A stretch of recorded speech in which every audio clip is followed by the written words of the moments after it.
that's the beauty of the work that we do as we work with students and graduates. We have a plan. There's going to be a plan. So you know what you're coming into and how you're going to tackle the things, right? How you're going to tackle the ugly things like the student loans or any other debt that might have accrued during school. And also, how are we going to do all the cool things that you have the opportunity to do now? So maybe it's buying a house or having a kid or taking the vacation that you put off for the last 3.5 years or whatever that fun thing is. And so we can figure out, now that you're going to have all this income that you really got used to not having, where do we put it and how do we be wise with it? Hey, future CRNA, welcome to the CSBA podcast. CSBA has helped over 3,000 nurses like you gain acceptance into schools across the country. Tune in for inspiration and actionable takeaways to help you from start to finish. Welcome, everybody, back to another episode of CRNA School Prep Academy podcast. I'm your host, Jenny Fennell, CRNA, and today we are welcoming back a very special guest. She's been on the show before, Natalie Kratzer. Welcome, Natalie. So good to be back, Jenny. I'm excited. It's been too long. Yes, it definitely has been too long. And for those of you who are familiar with CSBA and recognize Natalie, and she has been working with CSBA for now 4 years, and she does her and her team do quarterly webinars for our students.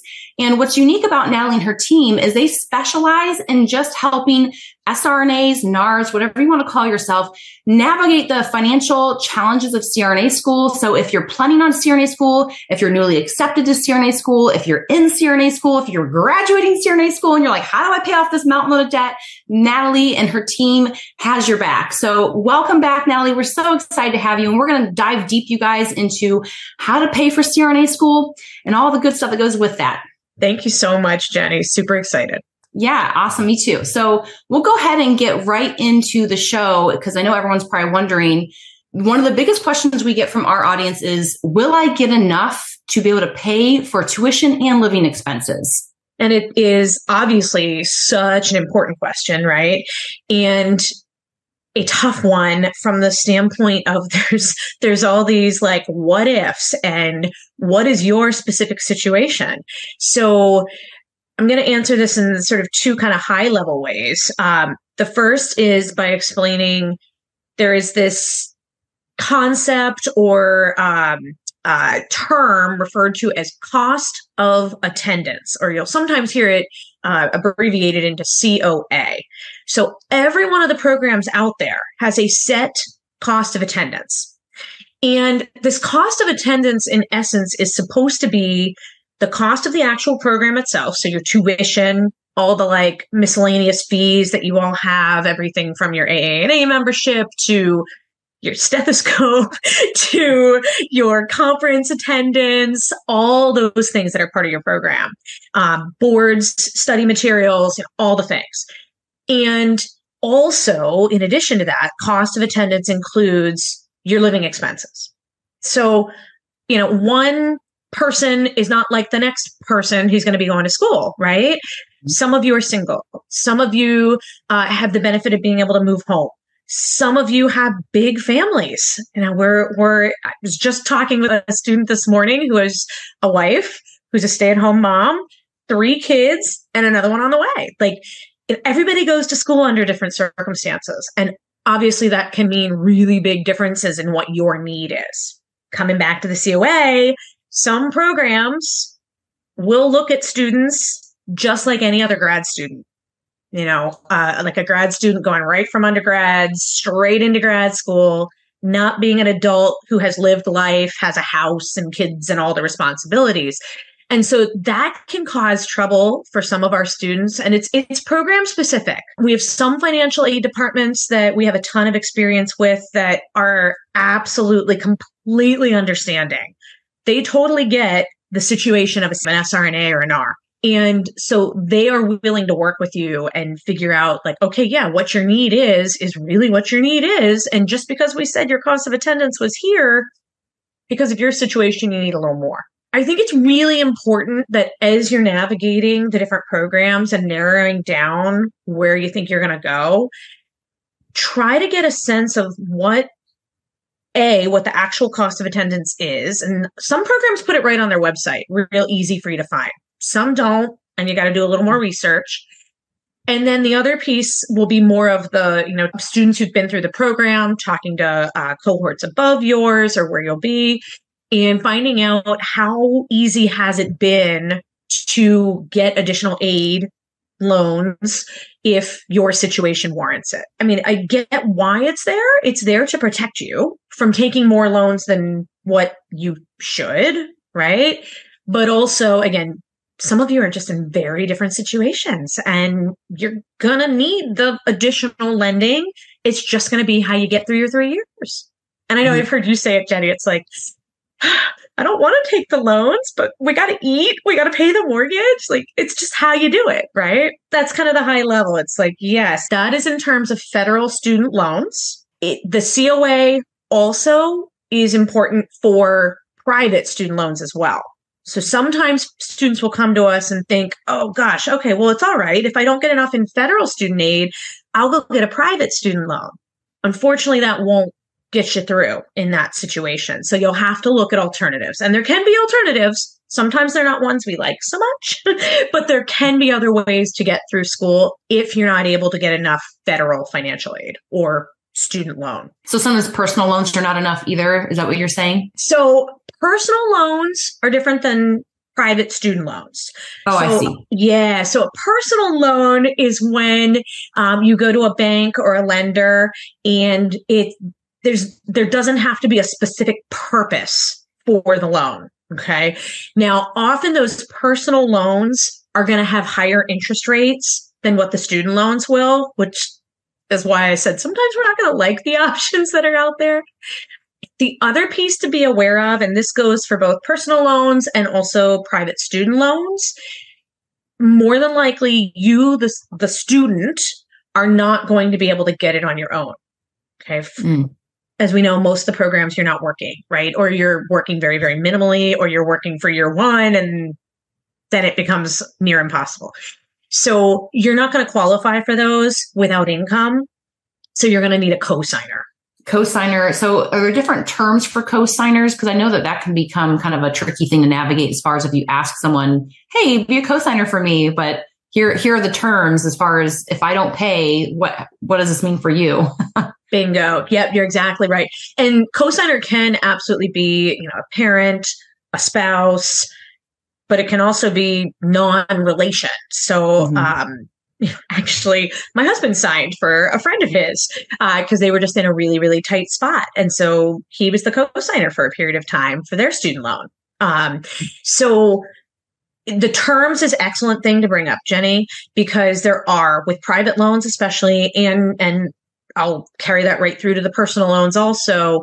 Every lender will have different terms and conditions. There's quite a few out there that will actually have the cosigner drop off of the loan after a certain period of paying. So sometimes I'll see 12 months, sometimes I've seen 24 months, but that's a great piece to bring up if you're working, if you're asking somebody, hey, can you sign for me? I joke a little bit about this, but I'm also serious. What is the job placement rate for our CRNAs or our graduates, right? It's up there. Yeah. And what's your income level? It's up there. So the odds of you defaulting on that loan and the cosigner needing to pay, pretty low. You and I both have been working with students for how long? And I can count on one hand how many haven't made it through their program, thank God, that we've worked with. So not that it's not hard, don't get me wrong, but again, that likelihood is very low that you're going to be defaulting on that loan. Yeah, that's all good things. You have mentioned something on here about state-based student loans. Is that something different? Yes, it is. And this is one that doesn't get a whole lot of attention. I think a lot of times students just sort of happen upon it if they're lucky enough. Of course, my team and I make sure that we're bringing this up for anyone where it's applicable.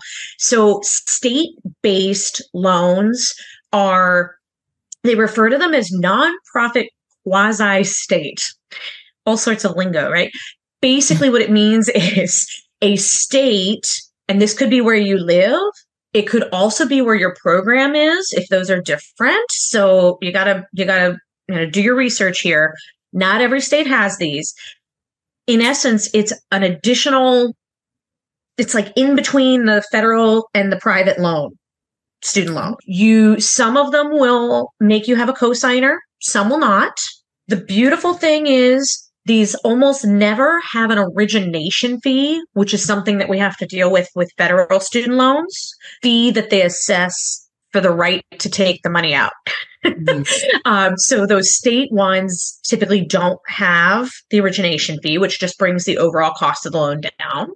And then often the interest rate itself is quite a bit lower than the federal, and they're going to be a little easier to get, typically speaking, than those private student loans. Well, this sounds, I've never even heard of this. This is really exciting. Yeah. And a quick Google search typically is going to help you know whether your state has it or not. And you said it can even be in the program or the state that your program resides in, not just where you currently live, right? Yes. Yep. Now, again, check out the details for each of the states, because that'll be specified in their details of eligibility.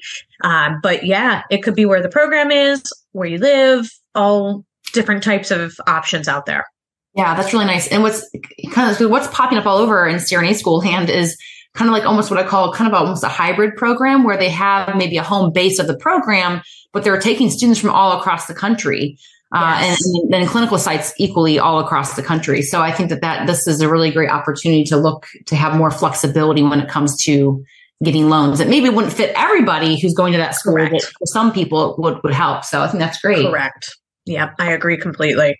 Awesome. Well, thank you. So I guess we could talk a little bit about this as far as having the private sector or the personal loans. But what are some other alternative ways to pay for CRNA school?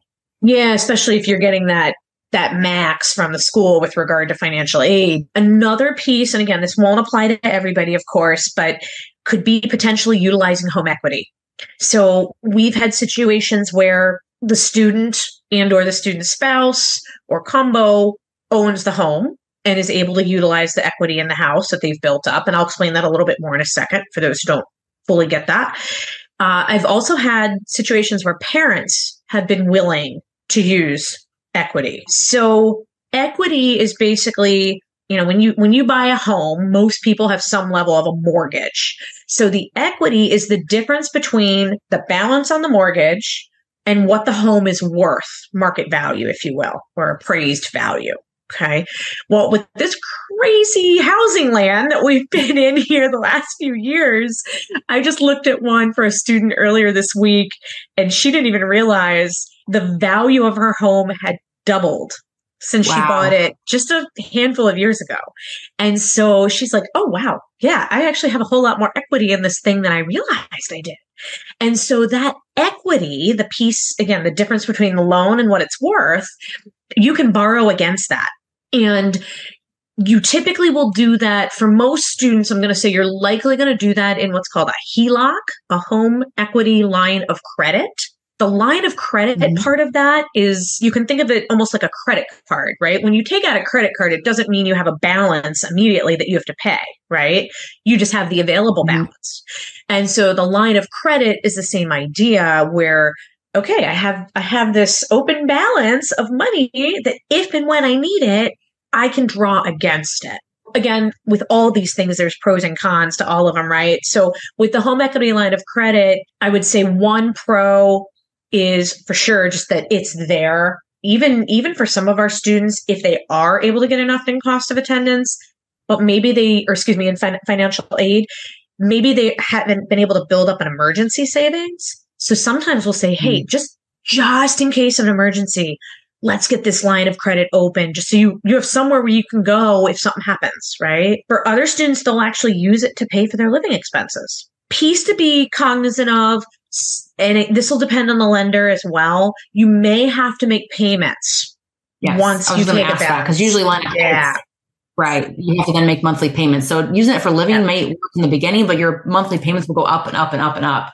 Yeah. Yeah. Because a lot of times you'll set it based on interest or like an interest only payment. That's typically an option with those. So again, our team talks a lot about school is really this hiccup on you guys' journey, right? This career journey that you're on. This is a 3-year hiccup where you're going, okay, just got to get through. A lot of it's survival, right? So again, depending on the person's situation, we're going to figure out what's that survival mode look like for you. And then the wonderful thing, and I know we're going to get to this question, but you will be able to get out from under this on the other side. And that's the key. My team and I, sometimes we're just talking you off the ledge sometimes. Grace on our crew, she was telling me yesterday, she was talking to a student and she had just looked at her student loan balance. And Grace said, your homework for the next year is to not look at that balance once. Yeah. Because we know she's going to be fine. Yeah. I'll never forget this. So when I went to grad school, I had deferred my undergrad loans that I had, and I had quite a bit. And I had spent 3 years paying on that after I graduated as a nurse. And I was making more than the minimum payments, but not a lot more than the minimum payments. And I think it was about a year and a half into my CRNA journey. I remember getting a statement.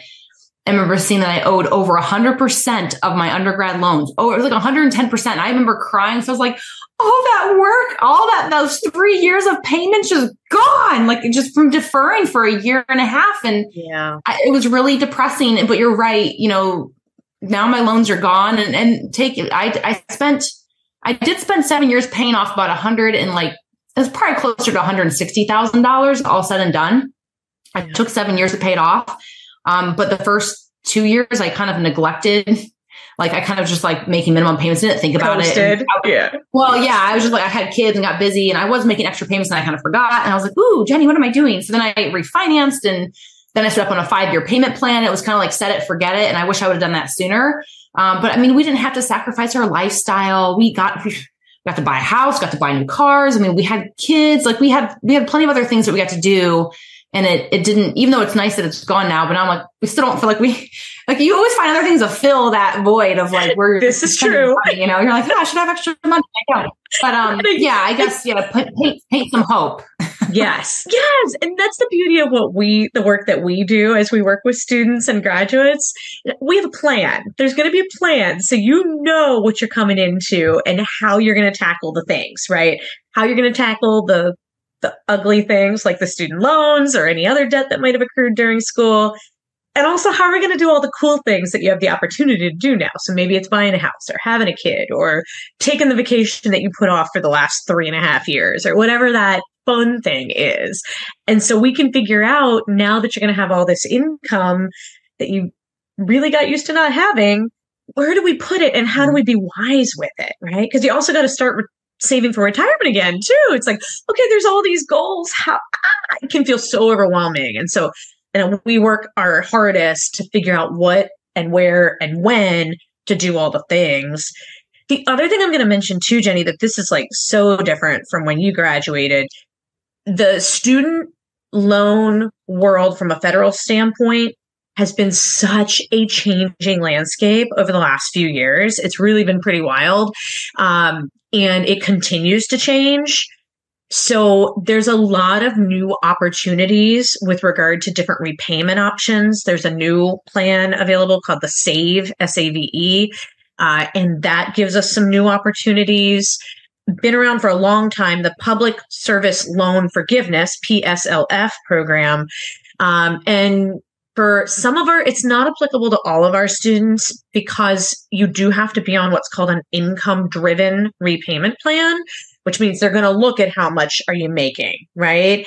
And if you're making a lot, your payment's going to be a lot. If you're making a little, your payment's going to be a little. So sometimes it doesn't work or make sense for CRNAs because of the expected income. However, we have several students who they're coming out with $300,000 or $400,000 of student loan debt based on sometimes not just the grad, but undergrad that carried through as well. And so we're able to work and figure out, is it worth it for you to work in a location that is going to qualify you and maybe sacrifice a higher sign-on, sacrifice a little bit of a higher wage in order to get $300,000 forgiven? Or does it make sense to just go and work and get the higher income in order to pay it off faster? And we can do all that analysis and figure all that stuff out. So, but it's interesting because I expect we're going to keep seeing some of those kinds of programs come out where it's making this a little more doable on the other side. Well, that's good to know. I did know somebody who she went to all private colleges and had a previous degree from a private school, and then went into a private school for CRNA school. And I'm pretty sure it was around 350 and I remember them telling me what their minimums were and being like, oh, like, I mean, it was mortgage payment. Yeah. And so she was kind of in this position where she was like, I essentially have to work to pay my student loans, and I don't get to enjoy the fruits of my labor, going to CRNA school. So I love the fact that there's at least another side of this where you can potentially get that forgiven if you pick to work at the right place. But thank you for sharing that. And hopefully that's very minimal amount of people out there. And I don't know that you can, maybe this is off topic, but I guess like what's an average that you see students come out with, and what would be like a good number to gauge whether it's going to be doable to pay off in, like, let's just say 5 or 7 years? Like, do you have like a ballpark number in mind? Yeah, I would say the majority of the students we work with, like 3 to 5 years is usually our goal. Okay. Now, I've had a handful of students come and they've said, we have so many things that we want to do that we haven't been able to do, or maybe they're getting married or buying the house, or like really big changes immediately post-graduation. And so sometimes they'll say, I'm okay hanging on to this debt for a little longer. Now, I'll also say that was in a little bit of a different interest rate environment. Right now, our loan rates for student loans, private loans, home equity lines, they're higher than we saw 5, 6 years ago. That may or may not be the wise decision, but again, we'll help and tell you if it's not.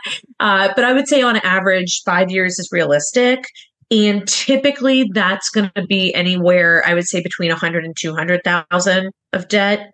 I would say the ideal, and it's just not going to be realistic for everybody, but the ideal would be if you don't take any debt, of course.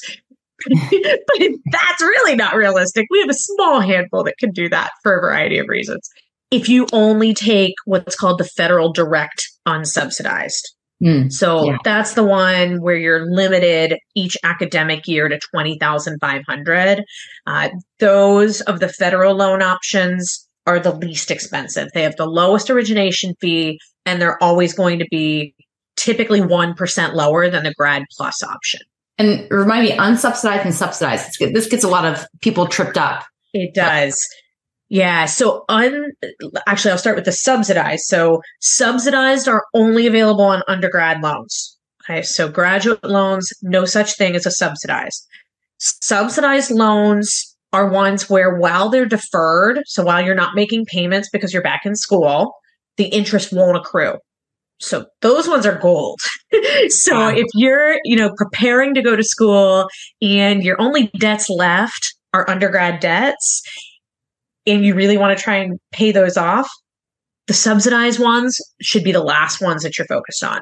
Thank you. Yeah. Thank you for sharing that. It is unfortunate they don't do that for grad school. Seems silly to me, but yeah, but at least clarifying so people understand why, because sometimes people are confused. They don't qualify for that anymore because they're used to that in undergrad. And it's just kind of a new reality when they hit and they find out they can't get them. Yeah. You made me think of something I didn't share and maybe should have earlier with one of your questions, kind of that confusion between undergrad and grad, Jenny. The FAFSA application itself, you're going to the same website, you're answering the same kind of questions. Big difference though, in undergrad, there was really so much depended on where the income levels were, the assets, and really at that point, it was your parents' income and assets. For graduate school, of course, number one, it's just you or your household, I should say. So if you're married. But rather than the amount being offered being so dependent on that information, not really a thing. You are going to get the same offer for the most part that the person next to you and the person next to them is going to get. So everybody's going to have access to that $20,500 per academic year for federal direct unsubsidized. And then for the most part, everybody will have more or less the same amount available to them for the grad plus. Okay, awesome. Well, thank you for sharing that. And I'm glad we're going to talk about scholarships because I get this question quite often. So what are opportunities out there for scholarships for CRNA students? Yes. So the first thing is, and Jenny, I know you know this already, a lot of them you can't really do a whole lot until you're actually a student. which is a little bit annoying because at that point, time is one of your most precious resources. Right. So, and last thing you want to do is, more paperwork or a new application. But so, the AANA has some lovely opportunities, both at the national level and then at the state level as well. I just talked to a gal earlier this week. She qualified for one for her fall semester. She's going to have $3,000 coming. Like, yay! I think that's something to kind of tuck in the back of your head, though. A lot of the scholarships are going to be smaller amounts. So different than undergrad, where you might qualify for, those big ones through the school. You're going to probably have a few thousand here or there, but they add up, right? It makes a big difference. Some schools, some programs do have opportunities for scholarships. University of Minnesota is one that comes to mind. I know they have some right through the school and the program. VCU has some. So make sure you're asking the questions. A lot of times, again, you will be able to, with a little bit of digging, find those on the website for the school. The HRSA, they have programs. Now that one is a little bit interesting because it's going to be based on what the need is around the country. It'll change. So some years those are going to be not inclusive of CRNAs, but other types of nurses or doctors or dentists. So you just have to check it out and see what that year is bringing you. The VA, Veterans Affairs, they have some available. And then there's some companies out there as well. And so, a lot of, typically I found these via social, following some different anesthesia-based companies. Sometimes there are companies that offer like job boards kind of a deal. Sometimes there are ones that are offering education for student nurse anesthetists or nurse anesthetists. And I know somebody very lovely sitting right in front of me who also has a lovely one that she started through CSPA. So Pay It Forward CRNA, which is a lovely, lovely program, getting off its ground. Let's see. I also talked to a student last week. This one made me laugh so hard. So she is just going to be starting her program. She is a huge fan of like heavy metal music. And she found a scholarship that is for fans of heavy metal in the sciences. Oh my gosh. I know who you're talking about, by the way, because I just saw that she was a metalhead. I'm like, oh, I had no idea. But now I know exactly what you're talking about. That's cool. Good for her. So it's, there's some really cool ones out there. You just got to do a little bit of digging. And our crew, we become more and more familiar. So often if there's somebody where we're like, oh, this one might fit for you, we'll try and make sure we're bringing those up during the planning process. But also, word of mouth as you're going through a program, talking to cohorts above you, especially if you're going to a state that you're not familiar with or a program that you don't know, that you're just getting to know. Talk to people. That's where you may learn about other things. Awesome. Thank you. That was great. That's a lot of options there. So, and ones that you may not have ever thought about to look for. So that's great. Some other, the things that are not loans, such as, military or even like an employer sign-on. How common are those options for students? Or these come in waves. Over the years, we've seen, things come and go. We've seen them show up a little bit differently. But I will say right now, especially, we're seeing a lot of the employer sign-on options. In our team, we like to refer to these as front end and back end options. So I think most people are familiar with and would think about the back end, which that in our minds, that's when, you've determined you're in probably your final year and you've talked to an employer and you're ready to go. They're the one, and you're going to sign on with them. And you're going to have a bonus that comes to you. And that bonus can show up in a whole bunch of different ways. It might be one big old sign-on, like 30 days after you started. Some employers will space that out. They might give you the first chunk at 30 days, the next chunk at 6 months, the next chunk at 2 or 3 years. And so with that, you can imagine if they're going to not give you that next chunk until a little further out, they're expecting you to be around. So you do have to make sure you're paying attention to the detail within the contract. So most often, I don't think I've actually seen anywhere this is not the case. You're going to have some period of time that you're committing to working for them. And if you leave, there's going to be different stipulations on what that looks like. And again, pay attention to the details. I've seen lately, I mean, literally just within the last couple of months, we've seen ones where, okay, if you leave early, you're just going to owe literally to the day, what the difference is between what you gave and what you didn't give. And there's no like penalty or anything, interest or anything like that. I've seen other ones where you owe all of it back, and you owe all of it back within a 30-day period of time. I've seen other ones where you owe it all back plus interest over the period. So you want to know what you're getting into. 100%. That was my case. I mean, it didn't affect me, but it affected people that I had worked with who left.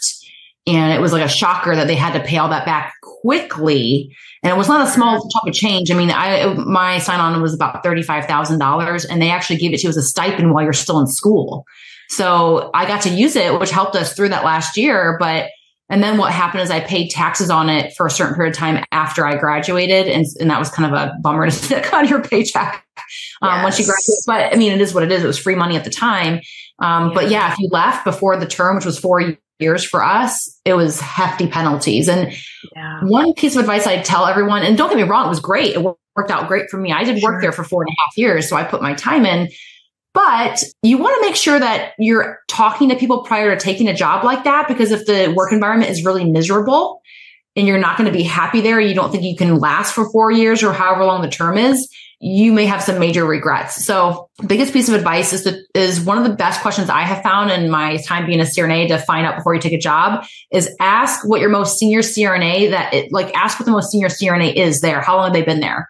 That gives you a really good indication of the longevity of where you're going to be ready to work. If they tell you the most senior CRNA is 10 years, and then the next one's 3 years, that's kind of, in my opinion, kind of a red flag versus, we have someone who's been here for 20 years, 15 years, multiple people there for 10, 15 years. Mm-hmm. That's a good sign. So ask, about the longevity of the staff. How long the CRNAs who are currently working, how long they've been there. So that's just, I agree completely. And I will say the majority of our students who are accepting those kind of offers, they've done some sort of a clinical rotation at that site. So they have a better sense literally from being in the environment.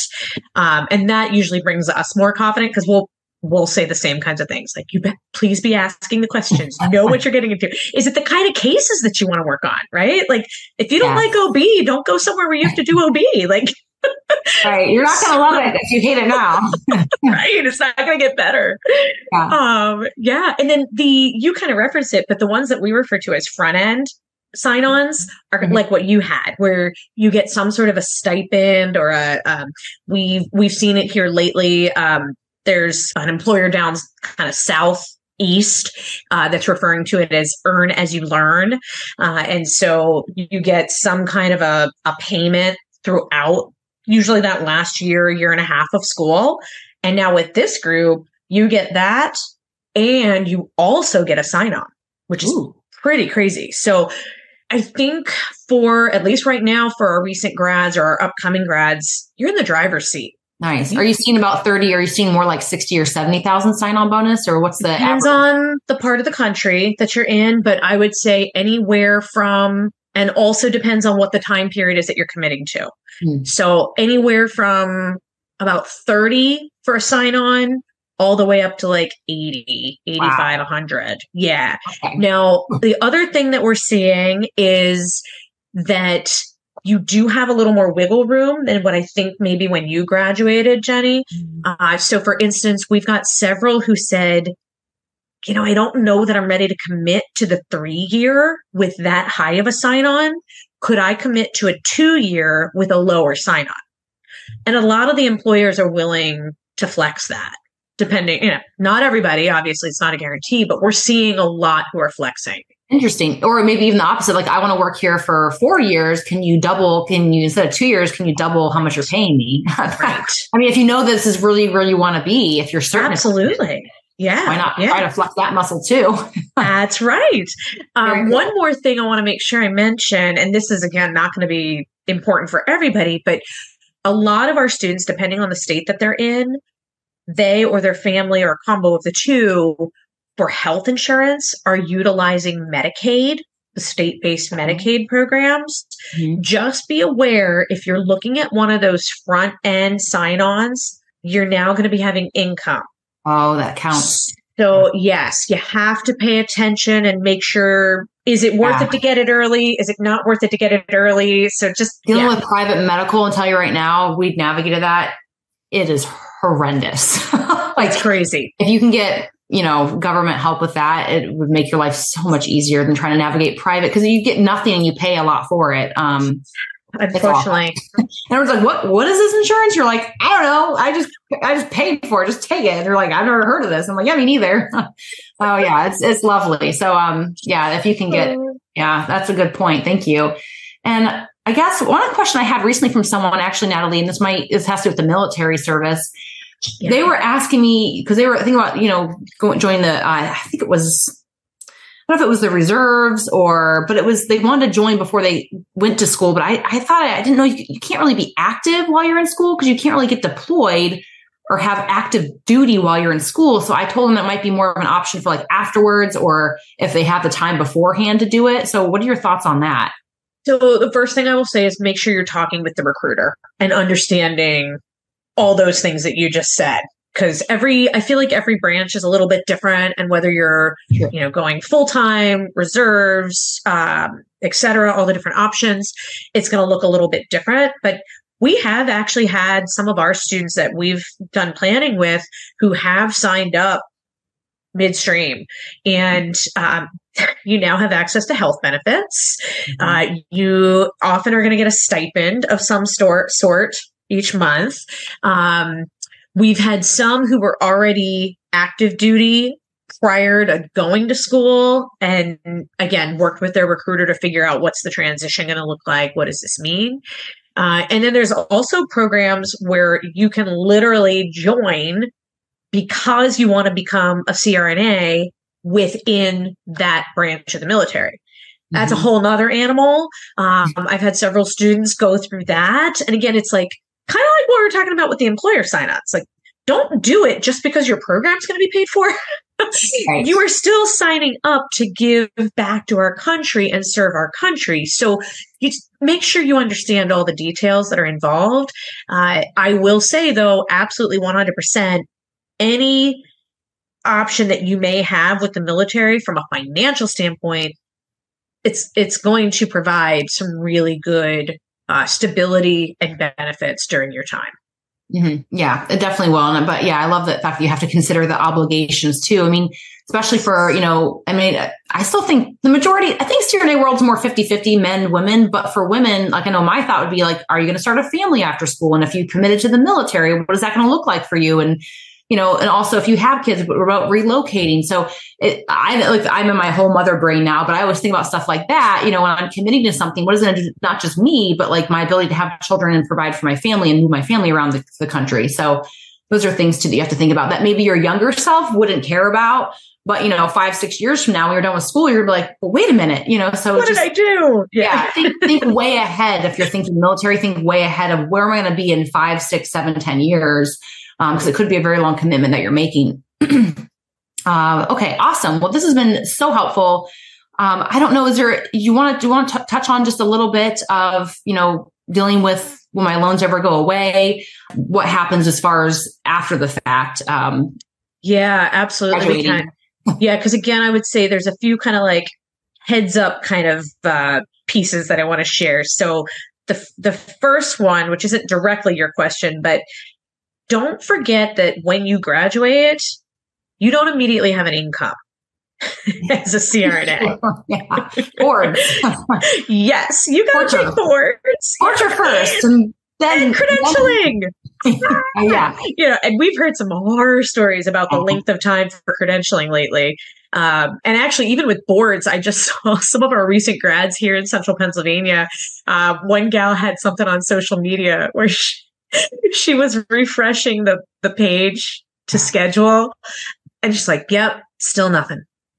I'm like, oh no. So you don't, there's certain things you're not going to have control over. Right. Wow. So be prepared for at least, I would say, ideally, if you can be prepared for 8 weeks to 12 weeks of no income, you want to be ready for that. So, again, boards, credentialing, and then also you start the job, you don't get paid day one, right? Yeah, it's going to take 2 to 4 weeks depending on their pay cycles. So just be ready for that. Okay. Yeah. So then, will the loans go away? So there will be, in the majority of cases, you're going to have a 6-month grace period after you graduate before your loans start to become due again. And the reason I said usually, you do need to be cognizant some of the programs that last semester, you're not considered a full-time student. And so we've had a few students get a little bit of a surprise from their student loan servicer where they're graduating and like they're at graduation time and they're getting notices that their loans are due to be paid. And they're like, what? I'm not even out yet. And it's because they're not considered full-time. And so the loans have come out of deferment and they didn't even realize it. So usually in those circumstances, there's ways to get some adjustments there, but it's going to take a little bit of work with the loan servicer, potentially with your financial aid department. But just, again, something to be a heads up on. And so after that whole graduation, boards, you're working again, the 6-month grace period is over. Now what? We talked a little bit about it already, but there are going to be different options for those repayments. Your automatic for your loans, or the standard, as I'll say, is going to be a 10-year payback. Okay. So it's just going to say, here's your loan balance. They're going to figure out how much is interest and how much is principal. And by the end of 10 years, you're going to be done. It'll be paid for. But then there are these income-driven repayment programs, and there's a bunch of old ones out there. Some of them are not available to new loans anymore. There's that save option that I mentioned already. And so there can be a decent amount of work there to figure out, like, what's the best situation for where we are, or me, or my family. And then the other piece, and I think you already referenced it, Jenny, there is the ability to do refinancing, or refis, you'll hear them shortened to. Now, if I was graduating right now today and I had a chunk of loans, I would probably not refinance those because loan rates right now are really high. It's this high interest rate environment, as we say. But tons of people, when rates were really low in 2020, 2021, 2019 even, rates were dropping to next to nothing. And so people refinanced and they were getting 2% or 3%. And it took them no time to get out from under those loans because most of the payment they were making was going to the balance, the principal. The piece that we typically recommend, and I've talked around and about this a little bit, but ideally after school, you don't just jump in headlong to doing all the things you didn't do for 3 years. Yeah. Hold off. And I know you did this, didn't do this, hold off on, you didn't buy the big crazy fancy car. You kept hanging on to that little bugger as long as you could. And, sometimes you do need to buy a house. Like some of those kinds of things are going to be out there, but where and when you can, try and make that transition slowly into actually using all the income that you have so that you can figure out what money should go where to balance out all of the different goals and frankly speaking, not be hanging on to that debt for forever and ever. Yes, 100%. And I love everything you mentioned here. One thing that I would love to add for graduation and potentially expecting your first paycheck, I know based on even on my own experience and other people, sometimes it can be up to 3 months. By the time you graduate, take boards and get your first paycheck. I graduated in August and I started working because, credentialing can be up to 3 months long. I started working in October and got my first paycheck mid-October. But it was like, I took out paid myself a credit card loan to get through that 3-month period. Luckily I had good credit, so I was able to do that very cheaply. And that was a very low interest rate environment. That was back when I could get loan myself money for 3%, so private loans. And still to this day, if you have good credit, you can write yourself a check for your line of credit for, 3-4% if you have good credit. I'm not saying you got to be careful. You make sure you hold to the terms. It's 12 months, 18 months, pay that sucker off. So then it jumps like 24% or something ridiculous. Oh yeah. Be careful with that. But, I also had that experience where I dropped into my forbearance, was eliminated because I dropped below full-time, quote unquote, credit hours. But I was actually in clinical a lot, but it wasn't counted as credit hours. So this is like mid-schooling this happened to me. And I'm like, wait a minute, like I still have a year to go.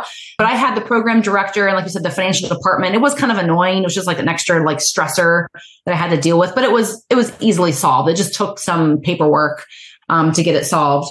And Yes.